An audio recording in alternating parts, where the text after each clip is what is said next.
నమస్తే, welcome to speed news. ప్రతి సంవత్సరం అక్టోబర్ మాసంలో పోలీస్ అమరవీరులను స్మరించుకుంటూ పోలీసులు ఓపెన్ హౌస్ల పేరుతో అవగాహన కల్పిస్తారు. భీమ్గల్లోని శ్రీ సరస్వతి విద్యా మందిర్ ఉన్నత పాఠశాల విన్నపాన్ని స్వీకరించిన పోలీసులు క్షేత్ర పర్యటనకు అనుమతించారు. క్షేత్ర పర్యటనలో విద్యార్థులకు SIG Mahesh FIR, SHO cyber కేసులు, సివిల్ క్రిమినల్ కేసులపై అవగాహన కల్పించారు. రాష్ట్ర వ్యాప్తంగా గురుకులాల్లో ఫుడ్ పాయిజన్ ఘటనలు నెలకొంటున్న తరుణంలో నిజామాబాద్ జిల్లా యంత్రాంగం అప్రమత్తమైంది. ఎలాంటి ఘటనలు చోటు చేసుకోకుండా ఉండేందుకు గాను క్షేత్రస్థాయిలో జిల్లా పాలనాధికారి రాజీవ్ గాంధీ హనుమంతు ఆకస్మిక తనిఖీలు జరుపుతున్నారు. పండిన ఆహార పదార్థాలతో నిల్వ ఉన్న పప్పు, బియ్యం, కోడిగుడ్లను పరిశీలించారు.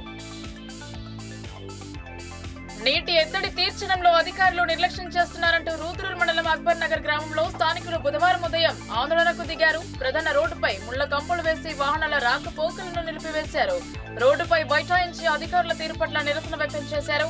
నీటి సమస్య తీర్చాలని గత వారం రోజులుగా విన్నవిస్తున్నా పట్టించుకోవడం లేదని వారు ఆగ్రహం వ్యక్తం చేశారు. సెక్రటరీ డౌన్ డౌన్ అంటూ నినాదాలు చేశారు.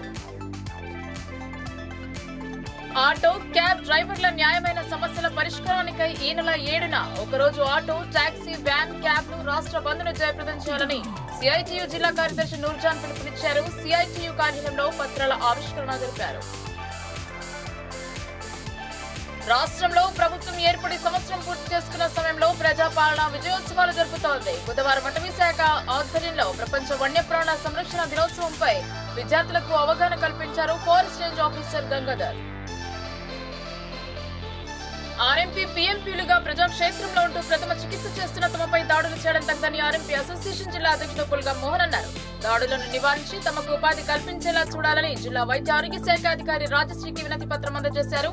అసోసియేషన్ కార్యవర్గ సభ్యులు కార్యదర్శి శ్రీనివాస్, ఉపాధ్యక్షుడు వర్మ, కోశాధికారి పోషాద్రి, ఆర్గనైజ్ కార్యదర్శి జితేందర్, కుణే రాములు, సత్యనారాయణ, హనుమాన్లు, ఆయుబ్, అస్వాకాళి తదితరులు పాల్గొన్నారు.